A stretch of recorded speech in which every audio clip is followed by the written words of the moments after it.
Des scènes horribles qui donnent froid dans le dos et perturbent la quiétude des riverains dans nos villes. Au regard de ces différents homicides enregistrés à ce jour, notre rédaction a rencontré un sociologue. Objectif, comprendre le phénomène qui gangrène.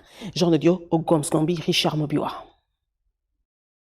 Ce crime odieux qui a coûté la vie à 4 membres d'une même famille à Franceville est la résultante d'un malaise profond que traverse notre société. Le meurtre de Franceville ne concerne pas que la famille, c'est toute la société qui est meurtrie. Dans nos traditions, on nous interdit de commettre le crime parce que c'est un acte abject qui heurte la conscience collective. Un début de réponse concernant les causes. C'est un fait social, il faut le renvoyer par le social. Ce monsieur, qu'est-ce qu'il fait? Est-il marié? A-t-il reçu une éducation? Est-il imprégné des valeurs de nos communautés? Heurté par une société à 2 vitesses, certains choisissent le chemin le plus court. Dans son développement, il voudrait appartenir à un autre groupe. Il veut ressembler à Rambo, il veut ressembler à une figure, il veut sortir à la une des journaux, mais cette identité n'est pas forcément celle qui est valorisée par la société. Vous voyez, certains ont de revenus, d'autres n'en ont pas. Celui qui mange à satiété et l'autre qui est affamé, il faudrait que la société se remette en question.